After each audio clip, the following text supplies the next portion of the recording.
Hello, heathens. Welcome to Girls Gone Godless, the podcast where we do not speak in tongues, but we do speak in sarcasm, swear words, and cynicism. I'm Aaliyah.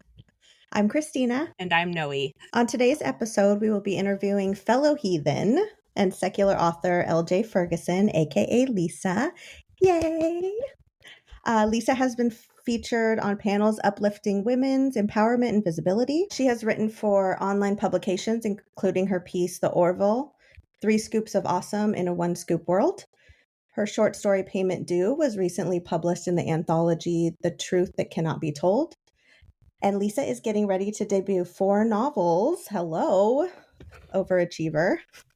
In the beginning of 2026. Welcome, Lisa. We're so excited to have you today. Yes, thank you for joining us. Excited to be here. So tell us a little bit about the religion or high control group you were a part of. How did you join? Were you born into it? So for that, we would have to go all the way back. I was raised by my grandparents. My mother at the time was unable to take care of me due to drugs and gang relations. And so my grandparents took guardianship of me when they discovered that I was living in a circumstance that is, less than hospitable to a 4-year-old. They never went to church, my grandparents, but they took me to church. It was the strangest thing. Oh. Every Sunday, I was dropped off at a Christian non-denominational church. Sorry, wait, they just dropped you off?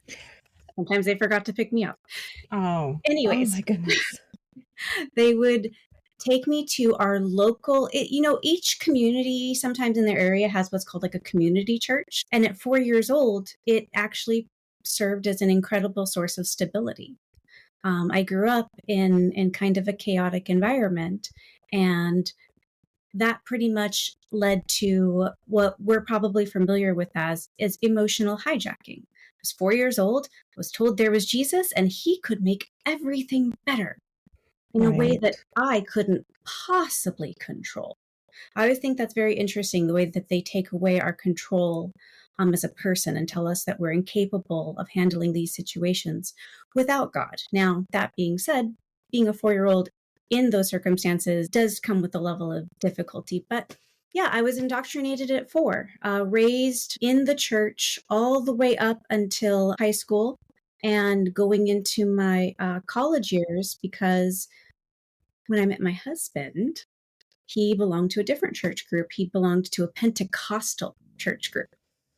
Now, Oh, goodness. And I was a very good churchgoer. I was like, I am going to learn how to speak tongues if it's the last thing I do. Oh my gosh. I can't wait to hear about that. Oh man, just me sitting there going, come on, anything. Just Right. anything, please. Waiting for it to come down. So there isn't because obviously I think it's bullshit, right? But there isn't like a Pentecostal boot camp where they're like, this is what you do. Like, people are really doing that without being taught how to do that. They're just doing it from seeing It was people. just like being thrown into the deep end of a pool. I walked in and they are pushing people down, taking God. They are doing the horns. They are speaking in tongues. It was a very different environment, but I was falling in love. I was falling in love and felt very supported. And the one thing that they couldn't take away from me was my desire for understanding. I've always had an incredibly high level of curiosity. And after my husband and I ended up getting married, and I got into Loma Linda University for dental hygiene, which Loma Linda University is Seventh-day Adventist. Right. And I actually applied there. Sorry to interrupt you. No, of course. I applied there, and they say on the application they will choose a Seventh-day Adventist over anybody else.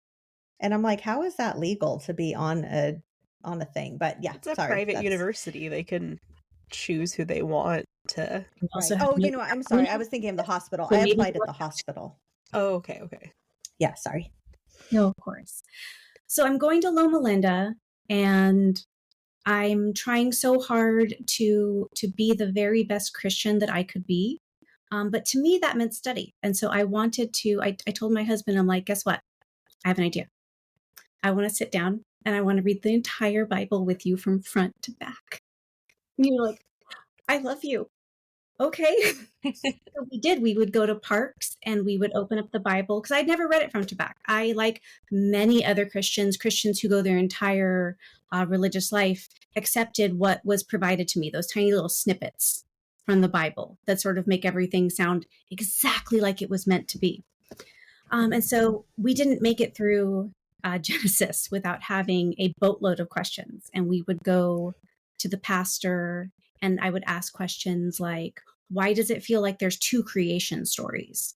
Because it didn't seem to make sense to me. And if there was an ark, it seems like there's logical questions that needed to be asked about that. And what I was given was nonsensical, very nonsensical, just things that basically sort of were to placate me, not real answers. So I'm trying to understand. And it's funny, I think if I had not gotten into Loma Linda, it's hard to say. You have different things that are turning points in your life. One of the biggest turning points in my life was going to Loma Linda and being under the instruction of a doctor who was there to teach us about cavities, but he was also gay. And having grown up in the church, I did not have that many experience with people who were from the LGBTQ community. And Right. so we learned about it kind of in whispers. There were like little whispers about, oh, do you know about Dr. I don't want to say his last name. So we're like, what? And it was like, no, he is gay. He's gay and he has a boyfriend, and his boyfriend is lovely, absolutely wonderful person. I never really had been exposed to someone from that community, and I had been indoctrinated to believe that if you were homosexual, you were either living in sin or possessed by a demon. Right. People don't understand. This is not made up for me. This is a sacred belief in my heart that this person is choosing that kind of lifestyle. And I remember sitting in class, not paying attention to the lesson, and just staring at him, thinking to myself, you're not possessed by demons, are you? You're just gay. You're just Right. a regular person. You're just biologically gay. Right. And I got to know him, and I got to know his boyfriend. And it was a critical moment in me leaving Christianity, because I just thought, my God, if this is wrong, if this could be wrong, what else is wrong? Right. And it took 3 more years. And what I ended up doing is I told my husband, I'm like, I'm not getting the answers I need from our pastor. We're going to go to the experts. We are going to watch debates between Christian scientists and those dirty evolutionists, and we are going to figure it out. And we did. We watched debates specifically with Richard Dawkins, Lawrence Krauss, who I say this over and over again, but when I heard them speak for the first time, and I heard these debates and I heard these questions, it was like having someone speak my own language for the very first time. It was like getting to hear someone speak in a way that I understood, a way that was logical, a way that was compassionate. And my husband ended up, we went out, we took this journey together. We met in church. We fell in love in church. I went to Right. school basically in a giant church and came out of that near atheist. It wasn't until after I had graduated, I remember I was 8 months pregnant with my son, and we took a road trip to Arizona because they were having this huge convention with Neil deGrasse Tyson, Bill Nye the Science Guy, Lawrence Krauss, Richard Dawkins. They were having this huge event for a movie they were premiering, and you could get tickets. And we went and we listened to them speak. And after we listened to them speak, my husband and I went out to dinner. And we looked at each other, and I told him, I'm like, so hard because, you're just like saying this for the first time out loud. And you're like, I think I'm agnostic. And he looked at me and he's like, nah, I'm an atheist. And I'm like, damn it. That's actually so awesome that you guys did that together. Like, because I know from experience, it's very hard when one person is on one side and one's on the other. That's awesome that you guys like found that at the same time. I am not unaware of how grateful I should be, because it can tear a husband and a wife apart. For 100%. sure. It could tear families apart. And so I'm really grateful to have discovered atheism. It was incredibly freeing, especially after we got married, because before I had my son, I unfortunately suffered a miscarriage. Oh, And sorry. having that miscarriage was emotional in a way I had not experienced before. But there was a part of me that took solace because I knew that this was biologically happening to me. There was no reason this was happening. No, God is making you a stronger person through this. Right. No, it Yeah. was just simply biologically, my body could not carry this baby. And so I lost that baby. I actually, after my son was born, I had 2 more miscarriages. And so we decided to be one and done, which comes with its own sense of a set of difficulties. Can't tell you how many times people are like, you're going to change your mind. You're going to change your mind. Oh, I hate You're going to that. have I to make hate your. that. I Some hate people that. don't want children. Some people want 2. Some people want 4. What you Right. want changes. And it's And we nobody's should, business.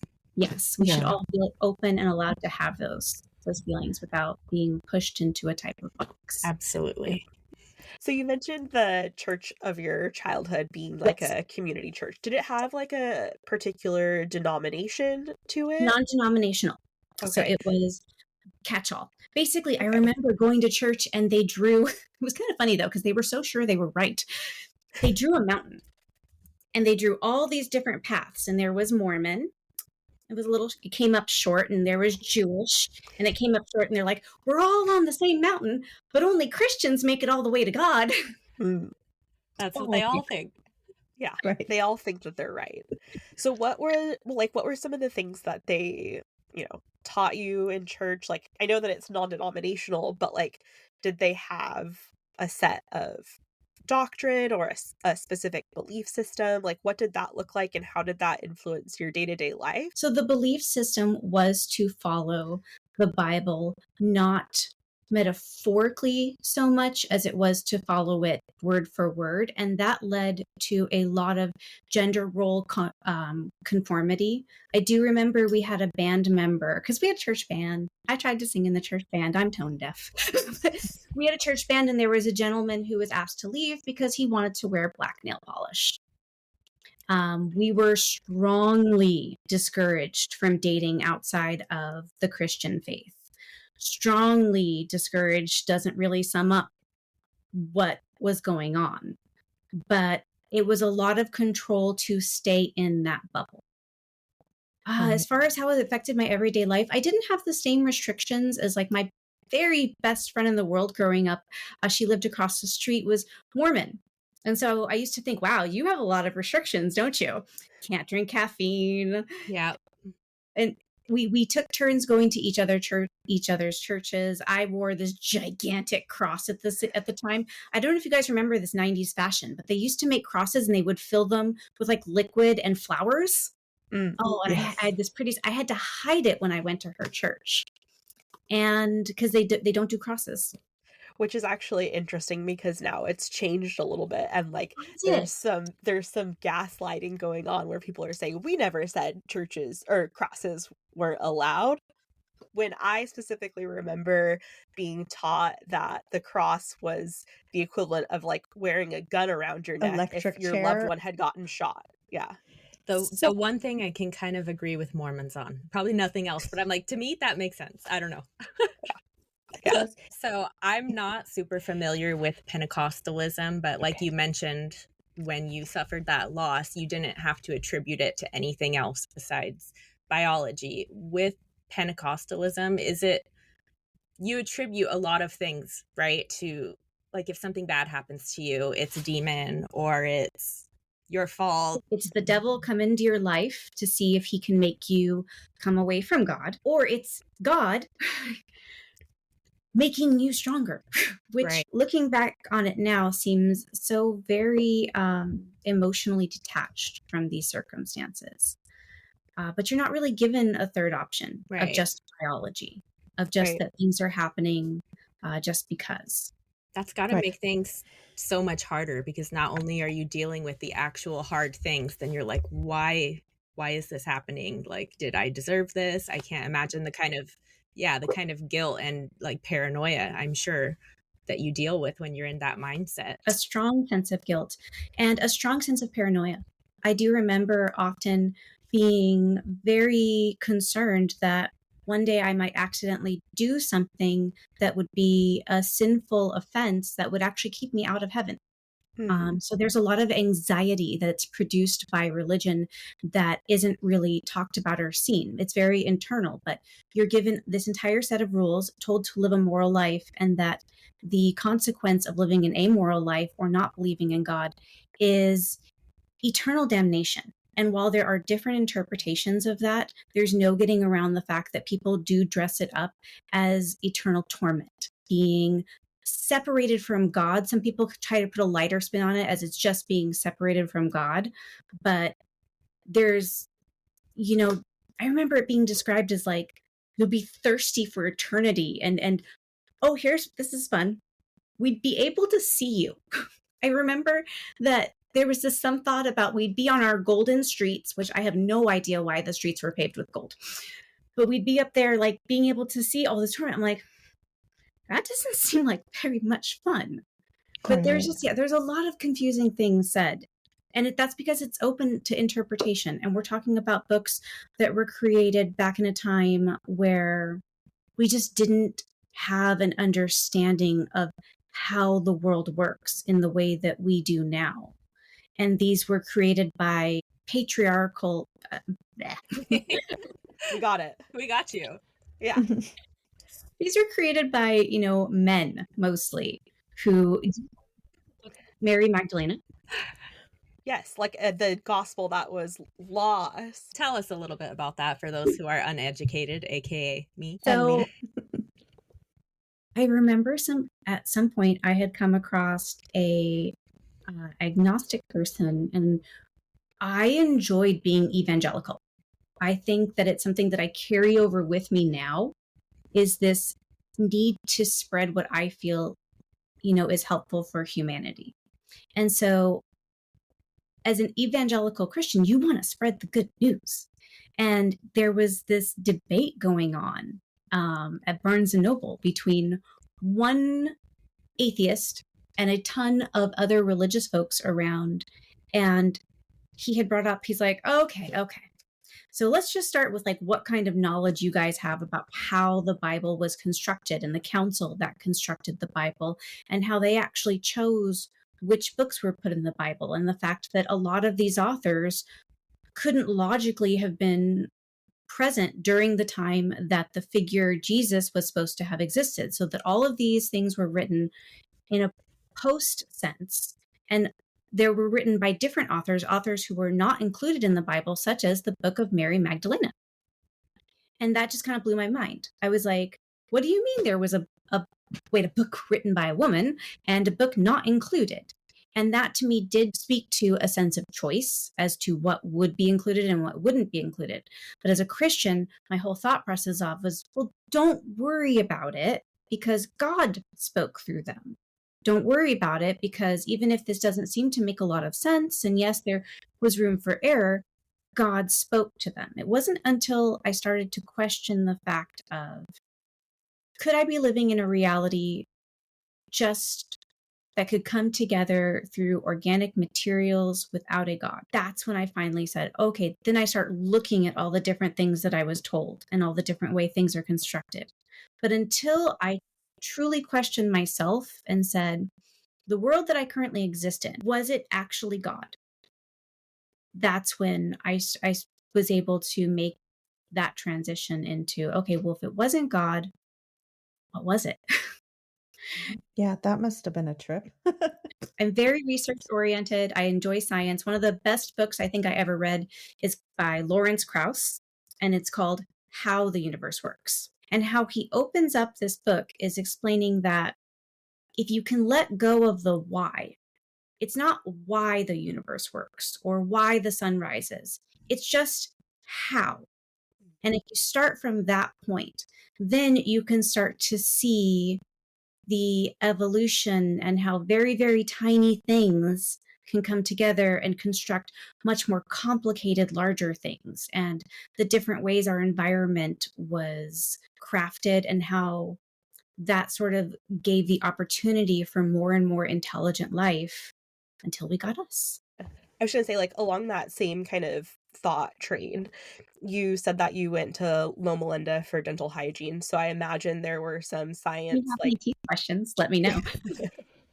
I imagine there were some, like, science prerequisite courses that you had to take to get in. They were curated. It Okay, was interesting. I actually ended up taking the wrong science class. okay, No, oh no, not this one. This one. interesting. Was Yes, this not at this. Loma Linda that you took the wrong science class? It was a prerequisite course. So Okay, I remember after doing the interview, they're looking at my stuff and saying, "Oh, you took no, not you. You don't. This is the wrong. You don't take these ones. You take this one." And so I kind of vaguely remember the difference just being a sociological sort of standpoint of evolution versus some more detailed description of it. But I wouldn't say that they didn't really like hide evolution from us so much that they just said it just wasn't true. interesting. Hey, they didn't have like Yeah. pictures with people riding dinosaurs or Just a lot of, people use science against science. right. They take unfounded, non-peer reviewed experiments that they're like, say, prove that, oh, well, see, fossil fuels and whatnot, you can't really rely on it. And there's still a lot that they have to figure out. They really try to dismerit the science that we have. And it's very unfortunate. I strongly encourage anyone with younger children who are interested in learning more about the cosmos and the different way our world was constructed and how the different elements could bring life into this world. I strongly recommend the reboot of Cosmos. I don't know if any of you have ever seen the series. Actually, it's like a cartoon. Mhm. I So it's a don't know. combination of, oh, it's amazing. Is It's a it on combination. like Discovery or Science Channel? Actually, it was on Disney for a little while. Oh, okay. I'll have to check it out. So love that. But Yeah, what they kids would do like that. is they've formatted it in such a way that it's approachable for children. And I think that that's so important because when we're battling indoctrination, we're not always going to get every child to be curious without certain things to spark that curiosity. Yeah. Oddly enough, for me, it was Star Trek. So if any of you guys watched the 90s Star Trek Next Generation, Mhm. I don't know if it was the 90s one, but I did remember watching the LeVar Burton one with my yes, mom. Okay. yes. Yeah, my mom, biggest Star Trek fangirl ever, and lots of people in my family. So for me, I remember watching on TV these spaceships flying by planets, and I was obsessed with these green fuzzy planets, and that spurred a love of astronomy and learning about different things in our solar system. Always loved it, and I would say that it was definitely very helpful because I was picking up books like How the Universe Works. This was like around what age? When you're still in the non-denominational Yeah, church, right? I loved Okay. Star Trek as a kid. And for me, it was just like, I love space. I love space. I love it. It's like, how you get older and things have less and less joy surrounded by them? Like when Yeah. you're younger, everything is amazing. Every cupcake, every firework. But as Right. you get older, you're like, okay, so space has never lost its joy for me. I can tell you some of the weirdest facts about our universe. Did you guys know that Saturn has a storm on the top of it that is in the shape of a perfect hexagon? I did not know that. Everyone thinks of Saturn, they think of those beautiful rings, but it actually has this crazy storm that has this insane geometric shape on the top of it, and the pictures are beautiful. Can we go back to how you got into Pentecostalism? Like, when did that happen? I just had a friend who we lived very close to each other in neighboring cities, and there's some part of you that you just want to invite your friends to each other's churches. And so she had invited me to her church to see Pentecostal church style. And, it wasn't really like that attractive to me, but I met and fell in love with someone who was in the church. His parents were deacons, which was really fun. Oh. Oh, Really fun coming out to the two parents who raised him in that church. And I remember they said to me one time, they're like, we prayed for you. And I'm like, should have been more You sure specific. about that? You're all, well, it worked. I found out the truth. So Yeah. what was your first experience like going to the Pentecostal church? Because I've never been. I've heard, little stories. Aaliyah grew up in it, but I'm just curious, what was like the major difference? Was it a crazy experience? It was jarring hearing people speak in tongues so much. Yeah, I can imagine. It was very just strange. And how old were you? When I went there, I must have been 17. Okay. 17. And then was that the same church that you like ended up leaving from eventually? Yes. I ended up leaving my Christian church and joining theirs, which felt like fine. Didn't feel like I was breaking any of the rules. But leaving that church, like once my husband and I finally had that conversation that night when we were out in Arizona, it was devastating. My entire life had been built around growing up with friends from the church. And these were all of my established relationships, all of my husband's established relationships. And saying to them that I have suddenly become atheist is saying I have become a different person than the person that you knew. And that person you might not be able to continue a relationship with. I will say that I had some friends who were absolutely amazing. They were just like, you're always just going to be Lisa to me. And we are still friends this day, and they understand who I am as a person. I'm allowed to be out with them and to be comfortable with them. And I have some friends who completely rejected me. Close friends, not just like acquaintances. Close friends who told me as a final note that they will pray for me. But to them, I haven't gone on a journey. What I've done is I've fallen to sin, and I'm now in danger of being one of those people tormented for all eternity when this life ends. So I understand their perspective. I continue to try to encourage dialogue, but it is difficult, especially when communication has been completely halted. So, Right. Is there anything you miss? Anything? I mean, it was such a sense of community, and I got to wear the cutest outfits every Sunday. But I miss the sense of community a lot. And that's where finding the group Secular Mothers was so nice. It felt so wonderful and warm and just, oh my gosh, here's a group of other people who have taken either similar journeys or maybe were atheists from begin with, but they can understand a bit of what I've lost. And so it was really nice finding that community because, yeah, you do miss that. Everybody that we've asked so far, and I've never been really into church, but community is what I wanted when I was searching, and so that is pretty much everybody's answer, and it just makes me like want to be like, find your community no matter where it is. It doesn't have to be church, Right. and I feel like so many people join churches and get sucked in because they're looking for that. But there's so much technology and Meetup and Facebook groups and all that kind of stuff where you can find that community without having to go down that road. And I just wish more people. I do think there are a lot less options for atheists and non-religious people. So I can see why that's hard, especially if you grew up with it and you're used to having this huge community around you all of the time. Like it's hard to replicate that experience. Like there's not really a comparable option, which there should be, but I think that's why it's hard.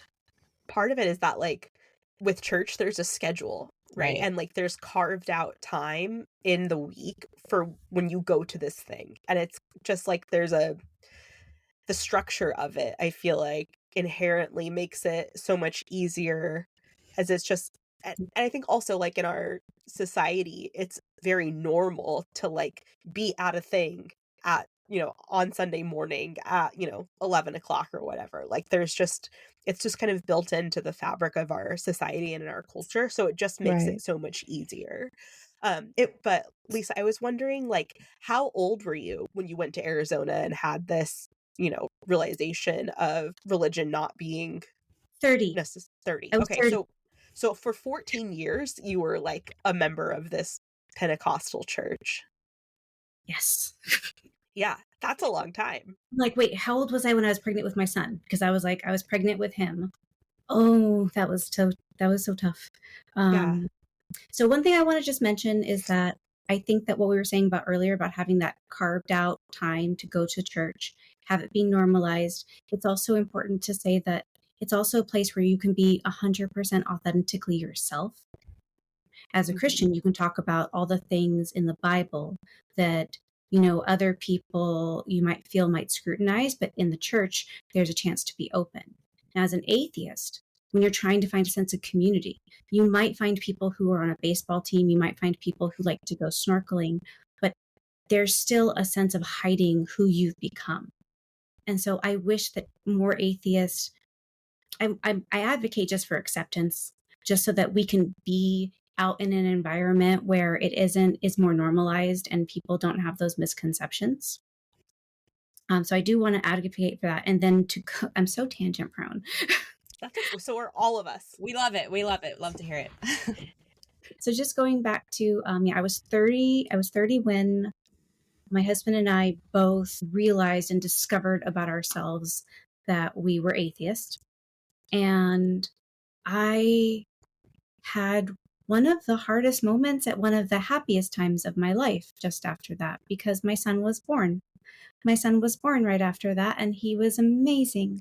And he was the most precious, wonderful thing. You see, I grew up in such a chaotic environment that one of the things I always wanted was to be a mom more than anything, because I wanted to just give and provide an environment that I wish I'd had. And then to be able to share a relationship with my son that I was in a way deprived of.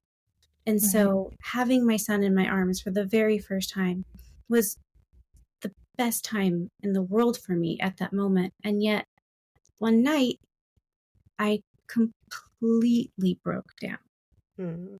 I was holding my son. It was late in the evening. We had just finished nursing. And I don't know, it just hit me. There is no after this moment. Growing in church, you believe that when you pass away, you will go to heaven and you will be reunited with your family. No longer having this belief meant that I was holding my child and that when I died, I would never see him again. And I completely broke. I would have gladly offered my soul to anybody, anything that could give me an ounce of hope that I was wrong. I wanted so very much to be wrong for just a split second. I wished anything could prove to me, any ounce of evidence that I was wrong on the journey that I'd taken and that there was God and I was going to see my son again. And then it passed. And I live each day trying very hard because I know that the moments that we have are very precious and tomorrow is not promised. And we have to try very hard to cultivate as much happy as we can right now, because the end is always going to be very bitter. And it is my hope to hold all of this joy and sweetness that I'm trying to cultivate right now when I get to my end. Heavy moment. Everybody Very go get deep. Yes, very deep. I mean, if my antidepressants didn't work so well, I would be sobbing right now. I know, seriously. I'm all which is completely understandable, because there are a lot of, like, my mom told me, when you have kids, you'll find God. You'll know that there's God. And I'm like, still waiting for that. I have 4 kids and twice a surrogate. So I'm like, yeah, it's not kicking in. But I can understand how those moments, there's a lot of people who believe because they're scared of hell. There's people who believe because they want to go to a heaven. There's people who believe for a million reasons. And if you would have converted at that moment, it would have made sense. It would have been understandable that you were like, I'm going to try to find this again. And I'm sure a million people have, from the very same thing. Like, there has to be something else. There has to be. Yeah. But also, when you're a scientist at heart, you're like, it's unacceptable to me to take an answer that without the evidence. Right. Same. Right. And there's been so many times in my life that I've wished that I believed in God, because I'm like, that would be so comforting, but that's what people don't understand. Like, it's not a choice. It's just not there for me. If it doesn't make sense and I don't feel it, it's like, but I get why people cling to that, because I can understand why death is scary, and it's, your body and your brain want to protect you from Right. the thought of that stuff. So Yep. Oh, okay. take it off. Yeah. Woo! And so in that whole time that you were there, you didn't do any of the falling on the floor and speaking. I mean, You tried to? yeah. That wasn't truthful. I wouldn't speak in a tongue just because I could make up the words. And, there's the music we talk about how emotional it makes you. And there's the environment of, being around a lot of other people. So you get that crowd mentality and just trying very hard to, you're already a believer. So you're just waiting for God to speak through you. But I wouldn't do anything untruthful. And so I failed that class. Did you feel like a certain way when you were like true believing in it and you saw other people around you like falling out in the spirit or speaking in tongues? Did you feel like there was a problem with you? I did kind of wonder like what I needed to do to open this door. But at the same time, a part of me was skeptical. Okay. There were moments where I'm watching people going, oh dear, please be quiet. Yeah. It's not an Oscar-winning performance. No. And there was one time I remember the pastor pushed a woman back and no one was there to catch her. And this poor old woman fell and nearly broke a hip. Oh my gosh. Oh yeah, people miss all the time. So I'm sorry, I'm trying not to laugh. But I remember standing up to be, bring that Holy Spirit on. And you feel the pastor push you. This may not be everyone's experience, but at least I did. I was like, back off, dude. I'll either fall or I won't, okay? Let the Holy Ghost take care of this, please. Yeah. So I wonder if there are people that are like set up ahead of time to be like, okay, so today you're going to do this and you're going to do this like beforehand. Or are people just doing that on their, I don't know. I kind of want to go. He encourage us. He would encourage us to speak the tongue. He would encourage us to, if we feel possessed by the Spirit of God, to fall down. We were encouraged and motivated as a way to almost we were the evidence to be provided, but we were a way to make other people see that what was going on was authentic almost. So we were watching a bunch of TikToks with people falling out and like it was set to metal music, so it looks like they're like moshing around, which was great. But I was saying, like, what if somebody was really having like a medical emergency, like a seizure or something, and everybody's like, yeah, man, like you're really getting into this, and they're just like, right. Did anything ever happen like that? My particular experience where there was an actual true medical emergency occurring at the same time as one of these, but that it wouldn't be impossible to think of. No, but I'm sure it's happened. Right. I'm sure that someone was like, yeah, no, they're just feeling the Lord. And they're like, they're like dying. Oh my God. I mean, they'd be really feeling the Lord if they weren't getting up ever again. But I've never been to a church like that. So it's just so interesting to me. I've only ever been to Mormon church, which is kind of the opposite.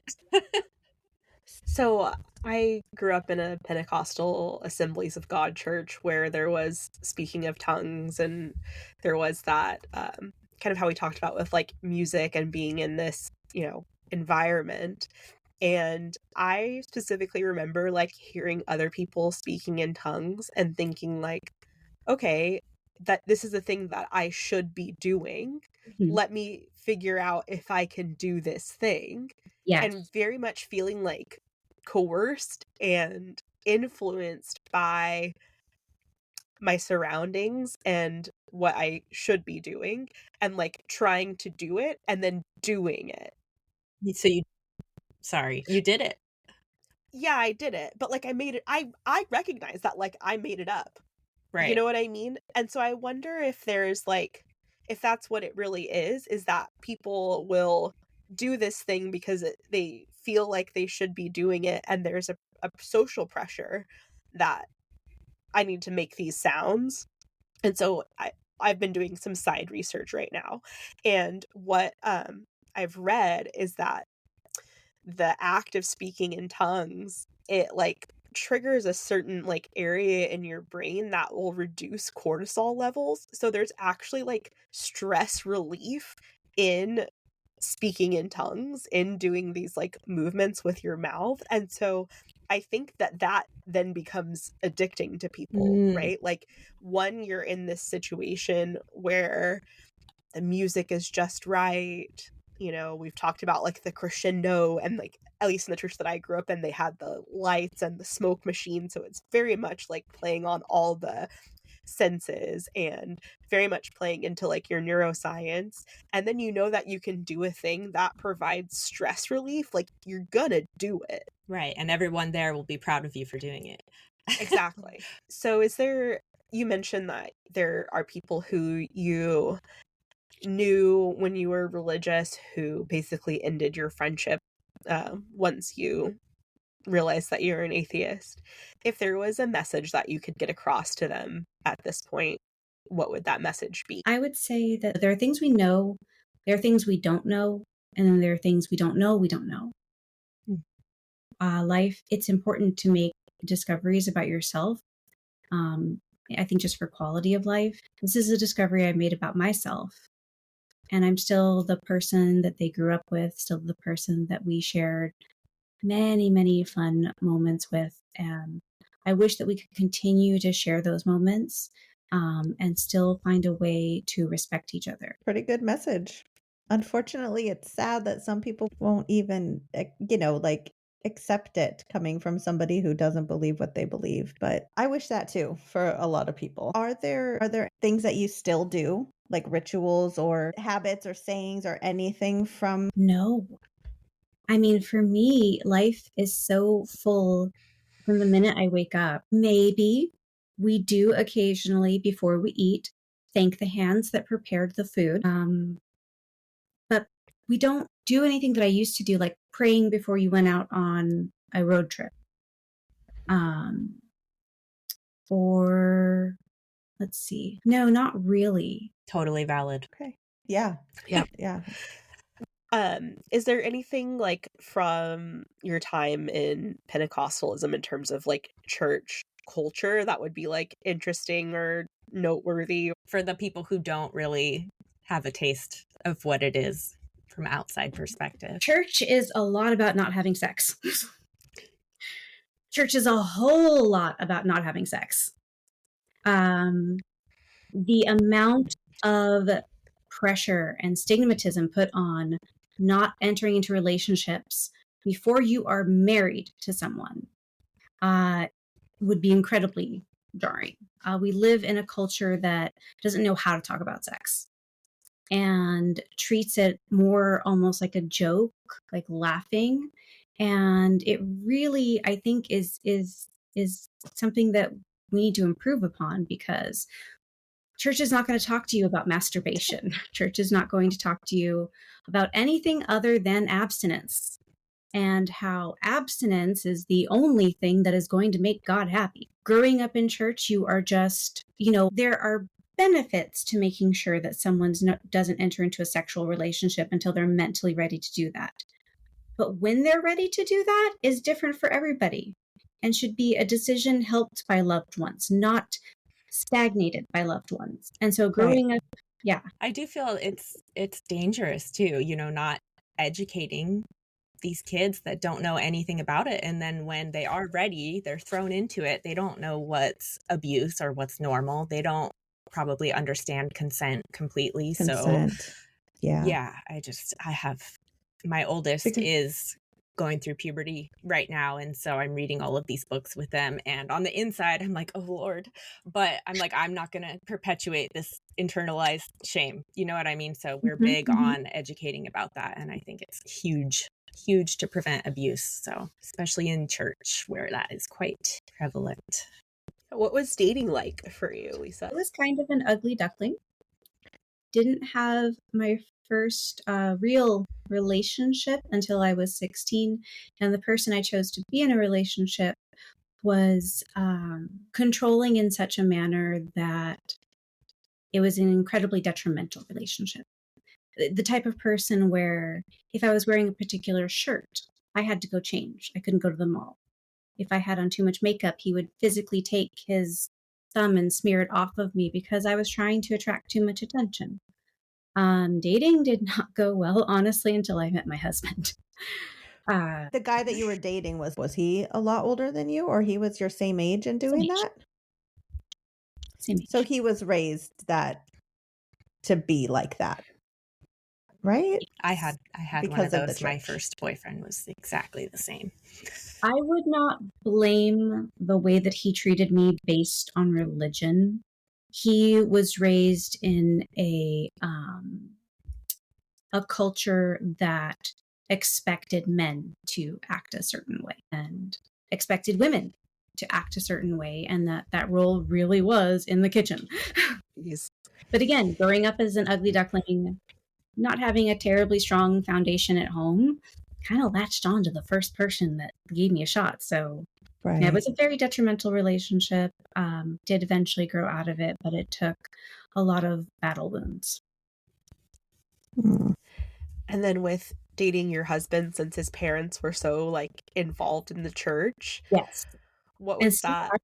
And still are. Okay. And so what was that like, as teenagers? Were they constantly like, you guys can't be in a room alone together? Or like, what was that like? It was a complicated time of my life. Okay. And it was just very complicated. Okay.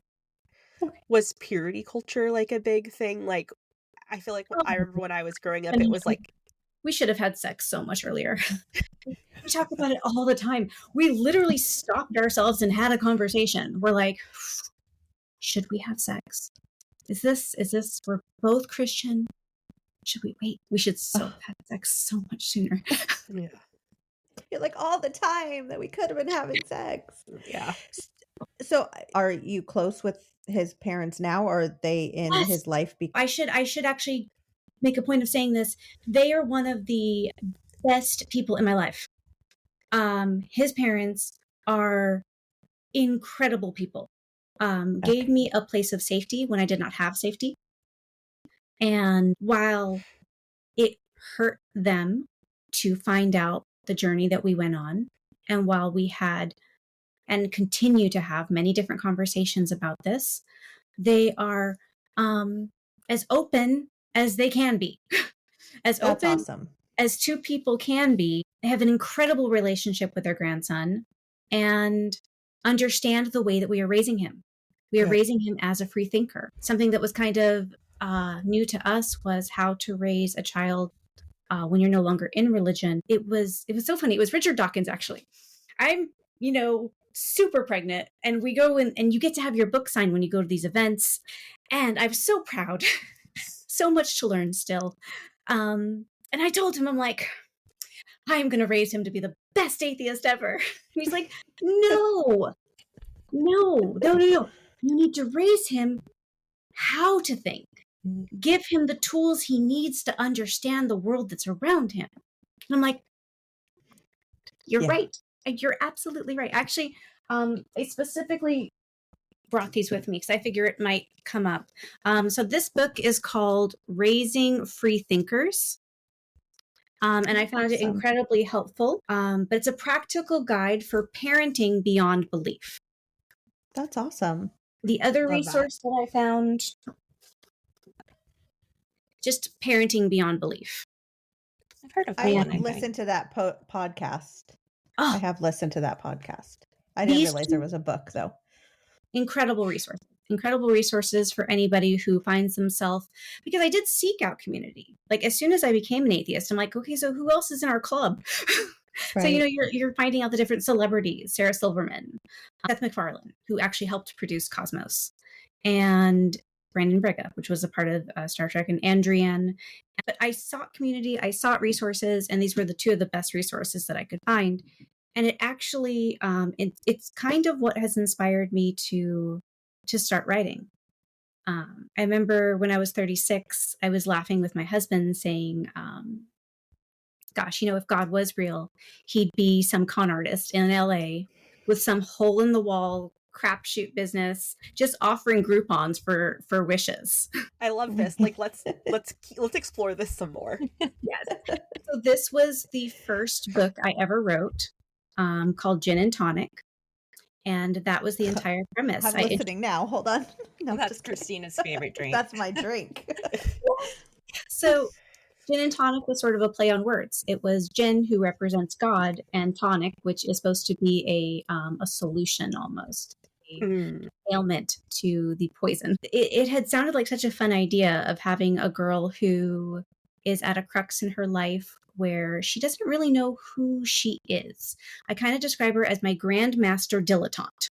She has had, her tried a little bit of everything, but she hasn't really done anything with her life. And she's at a point where other people are starting to show milestones that she's not reaching. And she gets a Groupon from her grandmother and decides to go and have that voucher stamped, because she kind of has to. If she doesn't, her grandmother will give her a terrible time about not appreciating gifts. And she finds herself in this very shabby, dilapidated office, and she is sat down at an empty table. And she's just waiting and ruining a perfect good Saturday, which she doesn't get a whole lot of time off. This girl is working her butt off as a server, trying to make it. And she's just sitting here letting dust collect. And she looks in the middle, and there's a little placard, and it says, "Do you believe?" And she's just like, "I believe I have wasted a perfectly good Saturday. I believe I am going to run out of gas before I can make it to work. And I believe that somebody ought to have the decency to show up if they're going to make me sit through this environment." And that's when the gin does actually show up. And so she goes on this journey. But what ends up happening is she ends up getting cancer. And this opens the door for emotional hijacking.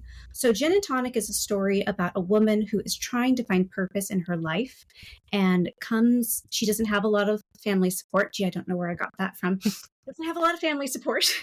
And she's given the opportunity to enter into a cult of sorts. And so it's about what she's willing to sacrifice while she's trying to figure out who she is. And I really love that story. It is the first one that I wrote, though.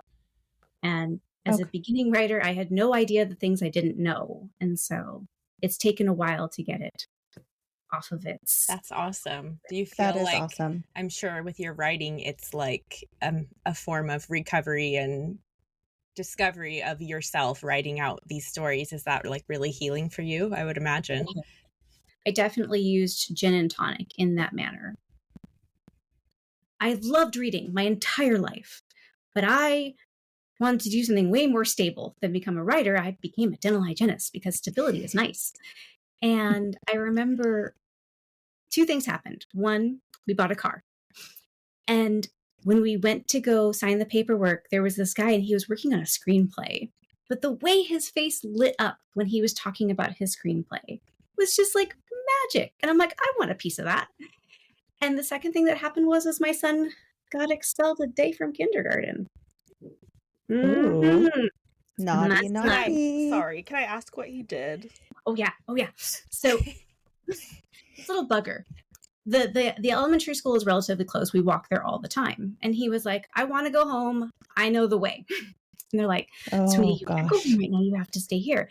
At the time, after school, he had to go to the YMCA, which was on campus, because I was working full time and could not pick him up until 5. And that is just a reality of life that we all have to deal with. And so he decided to throw himself a proper tantrum and to knock everything he could find on the floor and not pick a single thing up. And they were like, "Yeah, he's going to need to stay home tomorrow." And I'm like, I understand. So I had to take a day off of work, which you guys know is when things are tight, that's not a good thing. So I'm home with my son. I love him to death. But I'm like, today we are going to have no TV. We're going to have no radio. I'm here to make sure that you are fed, but I'm not here to play with you.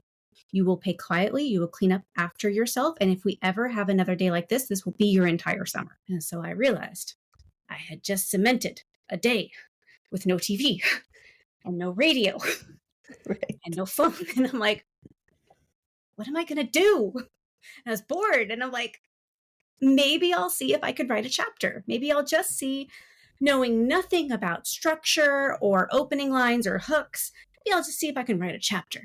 So I sat down and I wrote a chapter and I gave it to my husband when he came home. And my litmus test was he had to laugh. If he didn't laugh, this was all for naught. And he laughed twice out loud. Oh, yay. Hey. That's awesome. I love humor. I have a very strange sense of humor. And so it's just one of those things that helps you carry through.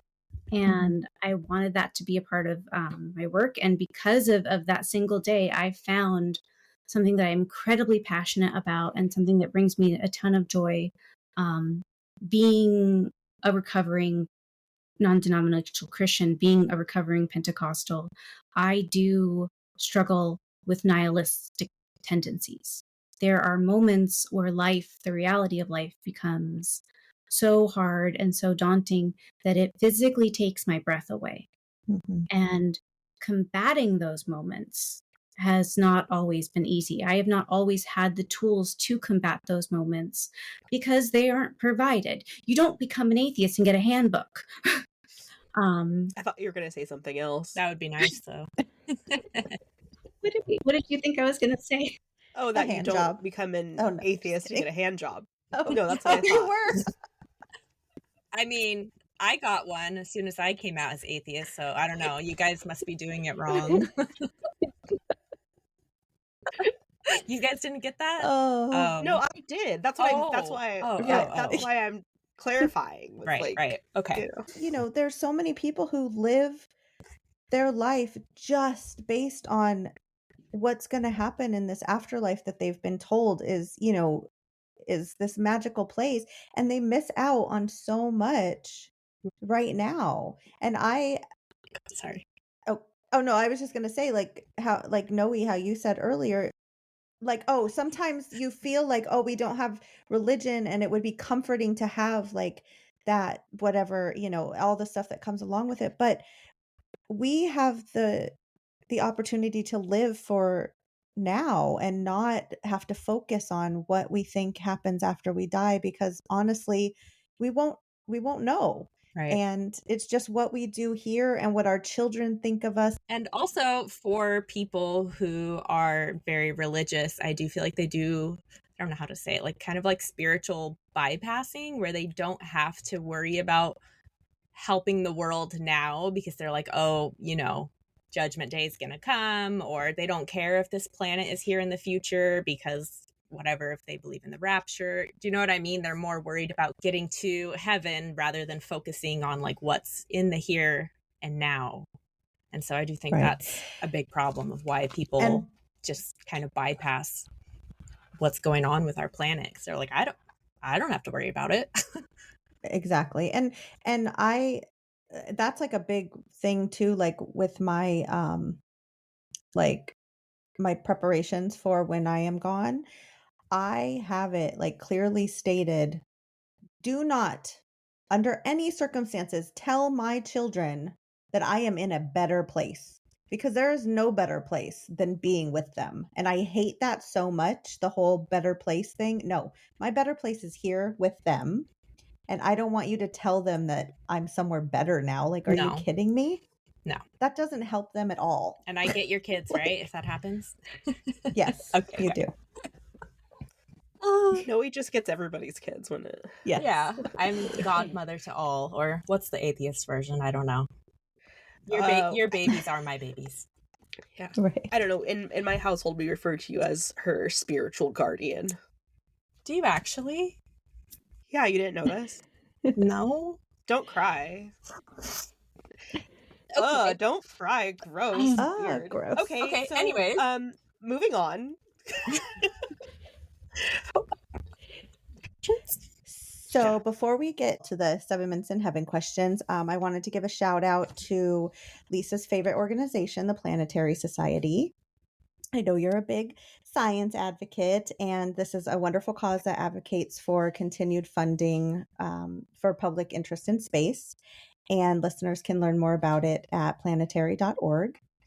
I have this want or this need to eventually donate as a thank you to the people we interview, when we get monetized and when we're in a place to be able to do that, which I hope is soon.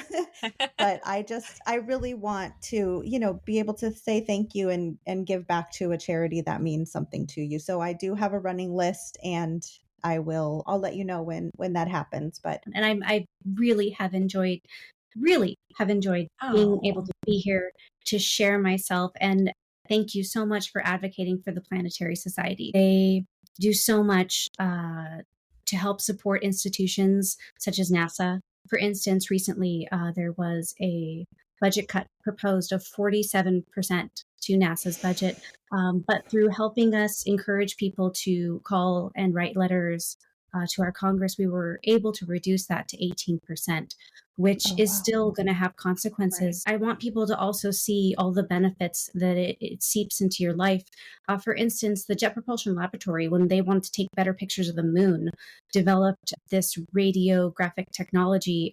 Not sure I'm saying that quite right, but basically what happened was the technology that they developed to take better pictures of the moon, it seeped down all the way into your dental office. And so we used to take your x-rays on film. And now, because we can do that digitally, thanks to the Jet Propulsion Laboratory, thanks to taking better pictures of the moon, you guys now get 70% less radiation during those exposures, which everyone feel better. It's not that much radiation. Please get your But we do want to celebrate. And that's just one instance. That's just one instance. There's so many other ways in which the technology that they develop trickles down into medicine and other areas of our life. It's so important right now, especially with our country, that the more education, the better. The more science, the better. Like everyone, we need to hold on to that as tight as we possibly can, because whew, for sure. They're cutting it and gutting it left and right. Yes, they are. So if those who cannot donate, if you just want to become join the membership, that you get newsletters. Phil Platt is wonderful for subscriptions. He's an atheist as well. So he's helping to support science and atheism. But yeah, if you just want to become a member and help stay engaged, that's always appreciated. Absolutely. Awesome. Thank you for sharing.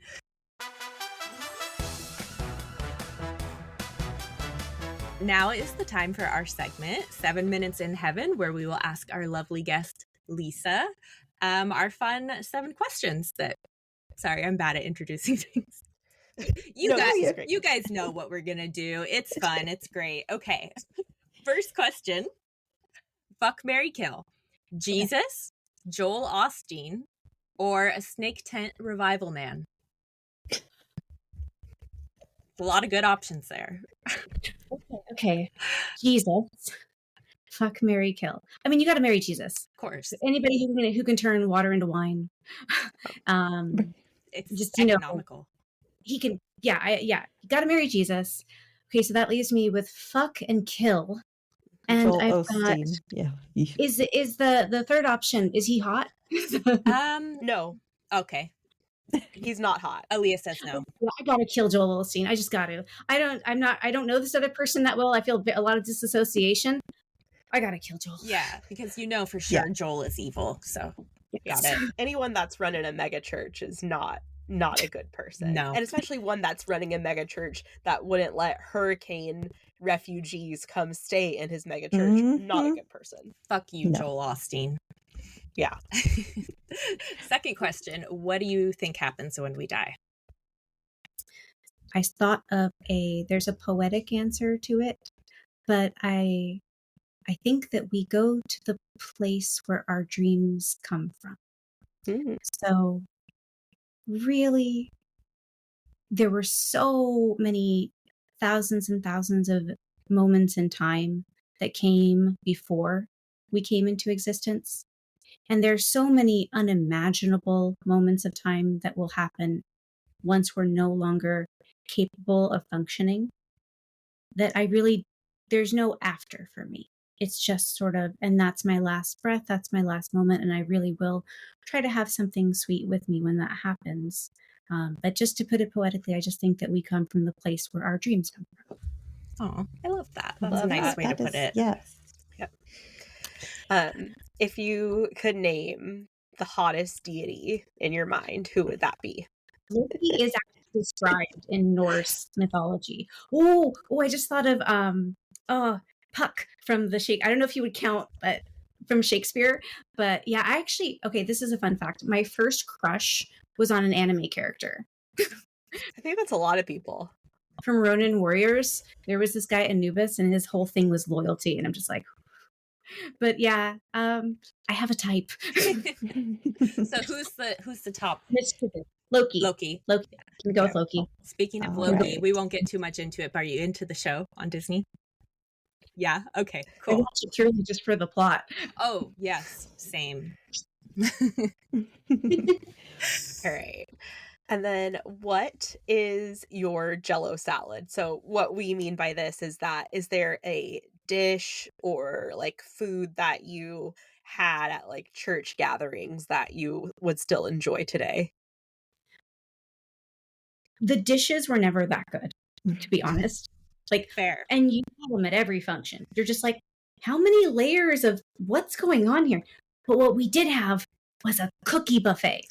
Ooh. And I look forward to the cookie buffet. I was just like, okay, what are we going to have today? And, some would be store-bought, some would be homemade, but you always got to pick, like 3 or 4 different cookies from the cookie buffet. And I do miss that. We need to insert a cookie buffet into each of our lives somehow, because it just brought so much joy. That's amazing. I actually really miss the cookies from when my mom was first in recovery.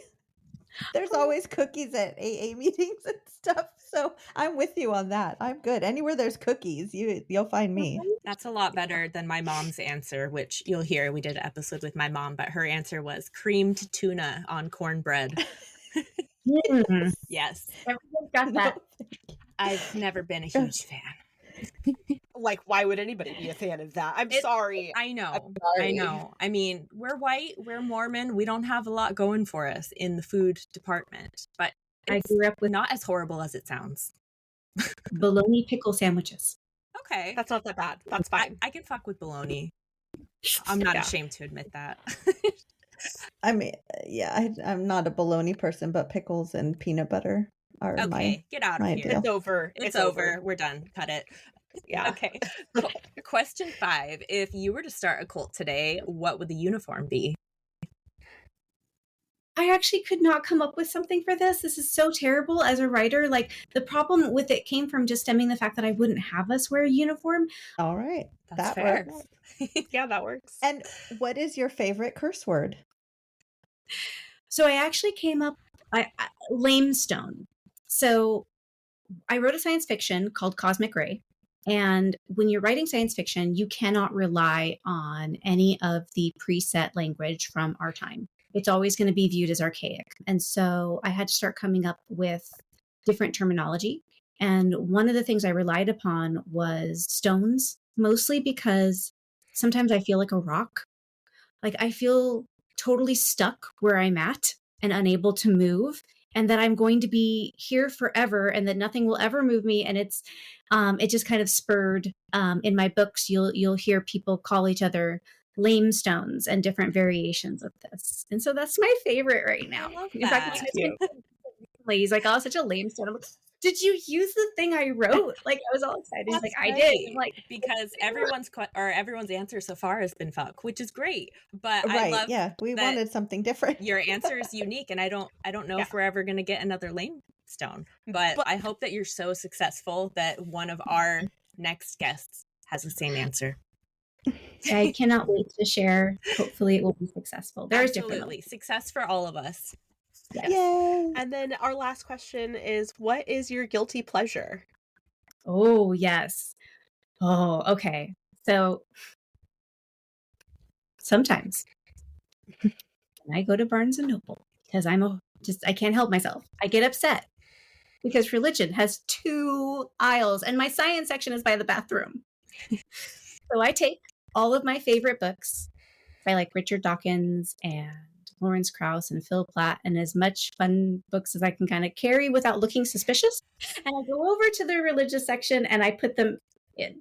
Now, I know that this does nothing. I know that this is completely ridiculous and insanity, and I'm not going to inspire someone to relieve their religion by leaving. I'm inspired just hearing about it. This is on par with like writing Once Upon a Time in hotel Bibles. Like you know what? It might make a difference, right? You never know. Exactly. I can leave Bibles in a hotel. I can leave the selfish gene next to all of these things. And because, maybe someone will pick it up. And if they do pick it up, they might open it and it might spur a question. And that's the best we can help to do, is to keep encouraging questioning and being skeptical of lives. Yes. Definitely. The retail merchandiser in me is like, but the atheist in me is like, that's awesome. That's with the guilty pleasure. Like, I know I shouldn't be doing this. I'm so sorry. No, that's awesome. I fully support it. Yeah, keep doing it, and I might join you in this venture. Honestly, right? Absolutely. I know we might all do that. Feel better. Thank you so much for letting me be a part of this. Eventually, I hope to have more news about the writing, and I just appreciate you guys.